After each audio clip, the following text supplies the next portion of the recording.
We've read all the chapters on stream for the entirety of it. But anyways, let's begin.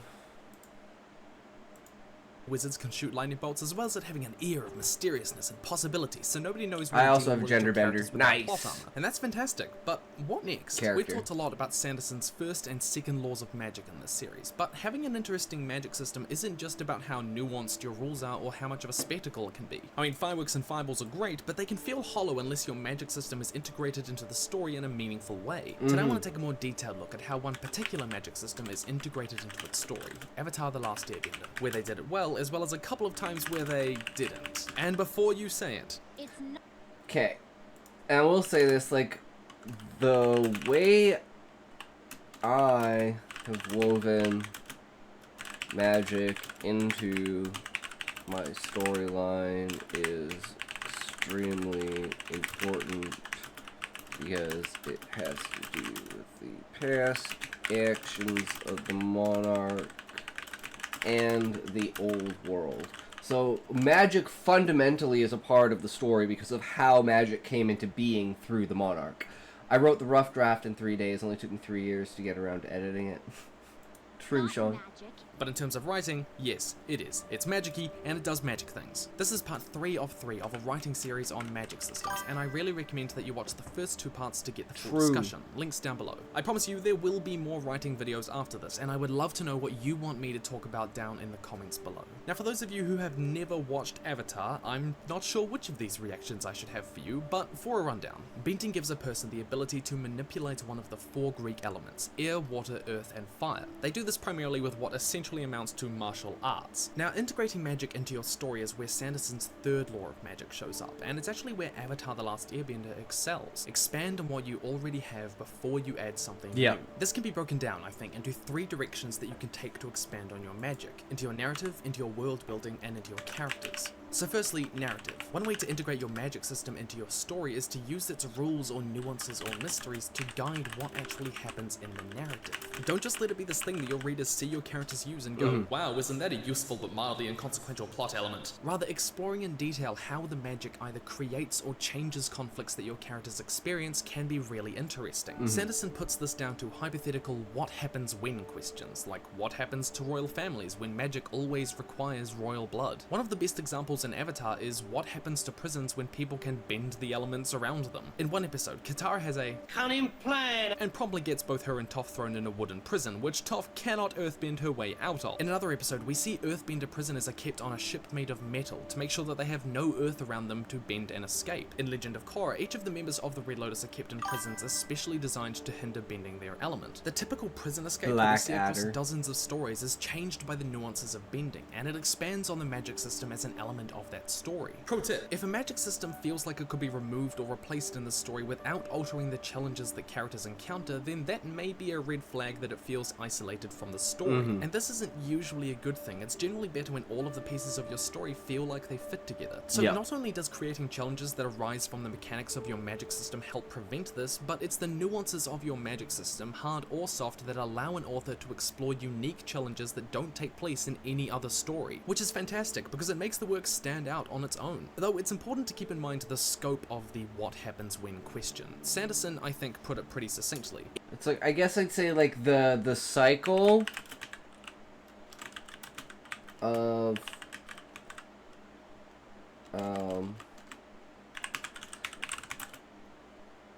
cycle of evolution in magic. Simple magic that costs a lot of mana into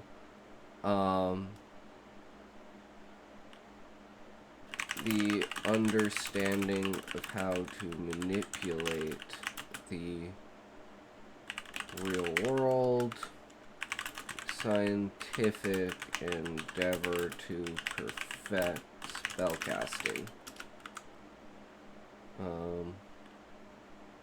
Leads to the beginnings of technological age mixed with magic. And that's where like the weapons and armor and stuff like that, like imbuing your armor and physical attributes and stuff like that onto a physical item to enhance what that physical item can do. For instance, like, I don't know, putting like it increases your speed. Okay, so it's lighter than it should be, right? So it's like there'll be a physical attribute of what you're making that encompasses the magic you're trying to imbue onto it. So it'll create that physical change that causes it to, you know, make you see better. Oh, it's like a helmet that focuses your vision, right? Something like that. Epic fantasy has space for looking at history and economics, while a tight urban fantasy may instead want to look at one specific factor, such as how synthetic blood might affect vampire culture. The fewer the characters, the smaller the world, the shorter the book, the narrower the question can be. Secondly, world building. Suspension of belief is crucial to immersing a reader in your story, and world building is an important part of that. This is about writing things into the story that may not be the focus of the narrative, but helps place your reader in a world that feels thought through. Like, if your magic system relies on you killing explicitly orphans and using their souls, then how does society run its orphanages? Badly. The answer is badly. Part of the reason that bending is such a fantastic magic system is because of how well grounded it is in its world, from philosophy to religion to geography to warfare to culture to history to infrastructure. Now, you'll have to forgive me for this linguistic massacre, but airbending uses Bagao Zhang, a martial art that focuses on evasion rather than attacking, which pairs perfectly with the philosophy of the air nomad. Damn, that's loud. That's fucking loud, The bro. massive walls of Ba Sing Se feel like a natural consequence of being able to manipulate Earth, and in Legend of Korra, lightning benders are employed to generate power, meaning they don't have to rely on coal as much. In the comics, we see benders being employed to make mineral refineries more efficient. Though one of the more interesting world-building details that I want to highlight is that the Fire Nation was thrust into an industrial revolution, with steam engines, tanks, airships, and trains, largely because of their access to a portable and near-infinite power source, fire. Now, none of these details are at the forefront of the story, but their inclusion demonstrates how the writers considered the ramifications of bending for the world around them in detail. Yeah. World building with magic makes it feel like an integral part of the world, rather than just a gimmick ability that your characters use to solve problems. It truly feels like you couldn't take bending out of the world without radically shifting these other elements of society and history. Lou! Alternatively, Welcome! it can be How's it interesting going, to ask buddy? whether different Welcome to the cultures or stream. beliefs change how people How are interact you? with magic. If your magical land that is shockingly like medieval Europe has strong beliefs about gender roles, then are women allowed to use certain kinds of magic? And this is precisely what happened at the Northern Water Tribe at the beginning. Well, this is kind of like, I guess, kind of a species rift in magic. And this is where, like, octopi, you know, have more advanced brains. So their ability to imagine and their scientific understanding is on average higher. Whereas for, like, avians, they excel at sight and imitation. So picking images from the real world and using that to facilitate their imagination and their movement for control is, what's the word?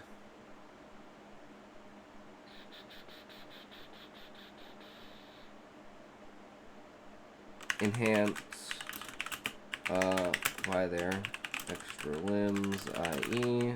their wings, as well as their overall mobility.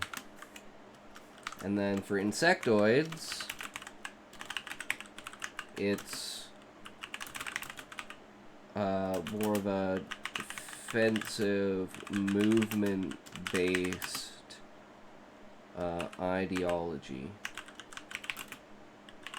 with less imaging and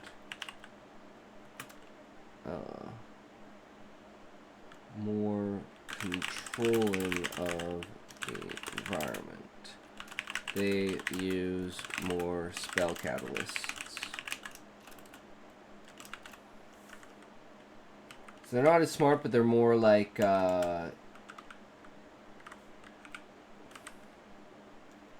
ingenuitive, because they don't have the same means of, you know, at least on average, right? But there are, like, you know, the higher end ones. But there is, like, a massive scale for the lower end, and there's a massive scale for the higher end. Within, like, a 20 IQ range for each of them. Like, 150, 130, 110, and, like, 60, 55, 50 for the low end. So the low end's a lot less than the high end is, which makes the average higher for each one, basically. Beginning, Grandpaku refused to train Katara because he took one look at her and thought, a woman? Not on my watch, unless I'm watching you make me a sandwich. And this can apply not just to different cultures, but religious orders, social classes, even clubs at universities. A fictional world can feel rigid if everyone uses magic the same way, despite their vast differences otherwise. Though, like avocado on toast, this can be taken too far. It's important to not have the magic system be the only difference between groups. That too can feel rigid because the reader is left wondering why everything revolves around magic to a T. Thirdly, character. Another way to integrate magic into your story is with your character arcs. Now this is by no way necessary, and it only fits with particular types of fantasy stories and magic systems. But like nights where I have an existential crisis, boy is it extremely common. How many times have you read a story where a gallant hero with gorgeous eyes and a magical sword that all the ladies love has not been able to harness their full power until they've mastered their anger, pride, or hormones? In Avatar: The Last Airbender, Zuko finds himself unable to redirect lightning until he deals with his feelings of guilt and shame. Then in The Day of Black Sun Part 2, in one of the best scenes in the entire series, Zuko does just that, turns against his father, Fire Lord Ozai, and redirects lightning. Likewise, Aang struggles to earthbend until he learns to face up to his problems rather than avoiding them, something that he struggled with his whole life and is a major source of guilt for him throughout the story. Then when he overcomes that challenge, he earthbends. Tying your magic to character growth gives more weight to the character arc by emphasizing its importance in them becoming stronger and overcoming challenges. It also places magical prowess secondary to character growth, which works particularly well in coming-of-age stories like Avatar: The Last Airbender, because it's all about characters learning about their powers and themselves. But this works less well if your protagonist already has established powers from the beginning. That's why it's kind of like looking after the other people. Follow the same path. And it's not so much about Husai, it's about Husai's, like, the contrast between Husai and the other members of the party, and the fact that he is like the mentor overpowered kind of character in a sense that he's experienced, whereas most of the people, like at the beginning, are like coming back into adventuring, and besides the exceptions of Walker, Hildebrandt, and Yap, most of the adventures that they pick up along the way are like straggler characters that are like misfits, you know, they got kind of like kicked out of their areas, and that's how they wind up with the Warriors of Light. They're kind of like vagrants in a way that Husai picks up because no one else will party with them. And, like, it's like a combination of, like, Fairy Tail and, like, the Black Bulls from Black Clover, where it's like the, you know, the gathering of all of the misfits kind of thing.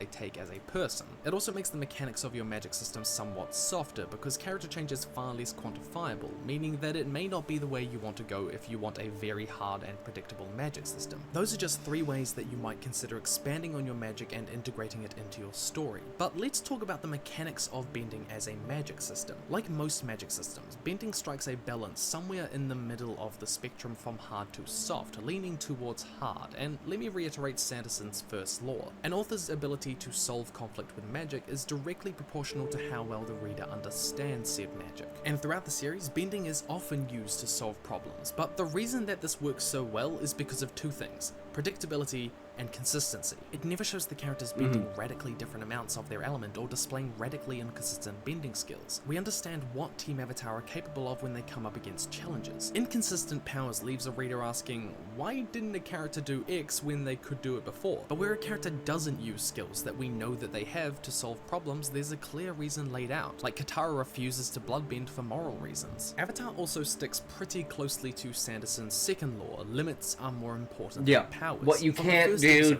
underlines what you can do. One element, unless you're the Avatar, you cannot conjure it from thin air unless you bend fire, and your abilities are limited by technique and training. But a major feature of the show is that it questions the boundaries of these elements, like blood for waterbending, metal for earthbending, or lightning for firebending. And though these powers become crucial abilities in the story, they never feel like, a wizard did it! Because the writers spend a long time establishing that these boundaries can be pushed. In the first episode, we learned waterbenders can bend ice. In episode 6, it brings up that Earth isn't just rock, but coal. In the episode The Swamp, we learned waterbending extends to plant bending because of the water inside of it. Just as characters figure out how to push the boundaries of their element and unlock new abilities, so could the viewer. Psst, you should check out my glass bending video. And there are also instances where bending is limited by character growth. This is a soft limit to a magic system, but it can be done well if it doesn't hamper that sense of predictability you need if you're going to use it to solve conflicts in the narrative. The best example of this is when Zuko finds himself unable to redirect lightning, as we talked about before. The scene where he does is incredibly satisfying because the struggle for him to let go of his guilt and shame has been developed throughout the entire series. It was set up, explored in depth, and resolved in a realistic way that viewers could believe. It's possible to tie magic to a character arc and not lose that predictability and consistency if the reader anticipates and understands the character change. All it requires is sufficient foreshadowing, but it is important to note that the more consequential a character change or the greater the power, the more it should be foreshadowed beforehand, or it risks feeling cheap and unearned. And while I love both Avatar The Last Airbender and Legend of Korra with all of my heart, soul, and chakras, they didn't always get their magic system right. The clearest example of this is what happened with spirit bending and energy bending in Season 2 of Legend of Korra. It's what happens when authors go, you know, who wants a functional story with a satisfying ending? Not me. So after having the Avatar spirit, Rava, ripped out of her, Korra feels powerless to stop Unavatu, the Dark Avatar. Then, because what kind of do-or-die moment would it be without a good pep talk, Tenzin takes her over to the Tree of Time, and a number of things happen. Let go of your attachment to who you think you are, and connect with your inner spirit. Rava is not who you are. Avatar Wan. Before he fused with Rava, Wan was just a regular person. But he was brave and smart and always wanted to defend the helpless. He wasn't defined by Rava any more than you are. Firstly, this does super weird things to I'm the like, lore is that frustrate the hell Omni-Man's out of me, voice? but I this swear it isn't a is. whole video, Yeah, so I was like, is that Secondly, Omni-Man? tying the abilities that she then unlocks to character growth just doesn't work. This wasn't a struggle for Korra that was explored throughout the season beforehand, and after supposedly suffering such a devastating tragedy less than an hour before, her changing to accept this after one pep talk and gaining fantastical new powers feels cheap and unearned. It then goes on. Don't bend the elements, but the energy within yourself. Connect to the cosmic energy of the universe. Next moment, bam, the Yeah, it latest is. generation Pokemon. Yeah, no, it actually Korra. is. J.K. Simmons. This is meant to hark back to the energy bending It's that the we same saw guy. in The Last Airbender. 100%. That's actually crazy. I didn't know that, because I don't watch the English. This gave Aang the ability to give or take away bending abilities, but nothing more. The audience is left asking, why is Korra huge? When was that a power that energy bending had? Why is purple the color of pure evil? There was no predictability or consistency, meaning that this moment felt more like, a wizard did it! On top of that, this path walking towards the Avatar spirit is meant to recall the Season 2 finale of The Last Airbender. But this was a metaphor for attaining enlightenment and complete control of the Avatar state, not connecting to your inner spirit. It's inconsistent with what has already been established and leaves the audience feeling like Korra could have any power that the plot required her to have. Who is to say she can't pull out a magical yo-yo that makes her enemies hungry for shawarma? If this is astral projection, then why can she touch things physically when we can see very clearly that Jinora can't do the same? Is this a a different kind of astral projection that we never see again. Fundamentally, these powers don't seem to have limits, costs, weaknesses, and certainly no predictability or consistency, meaning using them to solve problems feels unearned and cheap. But all of that isn't actually the biggest problem, because while it's using an unpredictable soft magic, it's not actually solving the main problem at hand, stopping Unavatu. It's just facilitating that battle, and having soft magic do that is far more okay. But then we get to Republic City, and lo and behold, Christ descends from the heavens in the shape of a young woman, screaming, "A wizard did it!" When all is lost in the do or die moment, Jinora suddenly appears and brings Rava back. Somehow. Why could she do that? It's established that she has vague spiritual powers, but the limits are almost completely unspecified. An author's ability to solve Yeah, crucial it's problems kind with of bad. magic Never in the watched story beyond is season 1 of proportional Korra to because it how was well pretty the bad. reader understands Yeah, I them. watched And it, the but viewer certainly it doesn't wasn't have a clear good. understanding That's a of good way to Jinora's ruin a powers. show. They virtually have no cost, limits, or predictability. The whole scene beforehand with Tenzin is intended to justify and explain away what happens, and it uses spiritual jargon that says a lot but doesn't really mean anything to the viewer. It comes across as a thing called Magibabble, which is like Technobabble but with magic. It uses words and concepts that we might recognize, but it doesn't actually mean anything in universe.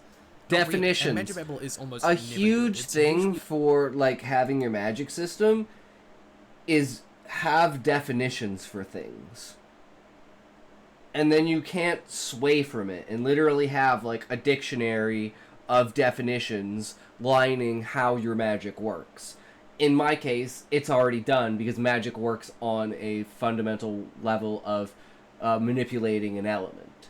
So you're either creating like water, ice, fire, lightning, air, or earth, which would be the 6 main elements of Final Fantasy. And then you have 3 combined to create light and 3 combined to create dark. And you have like, you know, but it's like all of that is kind of built up in like Final Fantasy as a genre itself. So that kind of solves all our problems. Just like the tiering system of how the reason why Husai is so much better at casting, like let's say, one of the biggest problems is when you get to like the next tier of spell, essentially, like it's hard to go back down to the previous tier, right? But with Husai, he imagines everything in a tier system, so he knows when he's casting Fire 1, Fire 2, or Fire 3, whereas other characters could only cast Fire 3 once they obtained Fire 3. And that kind of sets the difference between Husai and the rest of the people. And that's like a fundamental understanding of the world that Husai has that he can't transfer to other people because they don't have the same mind patterns, or it's something that's a mental block because of Gaia. Just like the language and the name and many other things. used to justify contrived instances of magic. To let Boomy do the talking, What did you say to her exactly? this was part 3 of 3 of our series on magic systems, and there will be more writing videos coming out in the future. As to what they'll be about, that's up to you. My question of the day is, what would you like me to talk about when it comes to writing? Maybe world building, character development, narrative structure? Let me know down in the comments below. I hope you've enjoyed this. I know that I certainly have, and though these videos have taken a long time to write, make, and edit, they've been well worth it. It's brought thousands of you into the community and given me an opportunity to talk about something that I absolutely adore: storytelling. If you feel so inclined and you've enjoyed this series, I'd love for you to support me on Patreon for as little as $2 to help me keep doing the work that I do. There's a link down to that in the description below. In the meantime, I'd love for you to 7 come say years hello to me ago. over on Twitter It's a or long ass Facebook.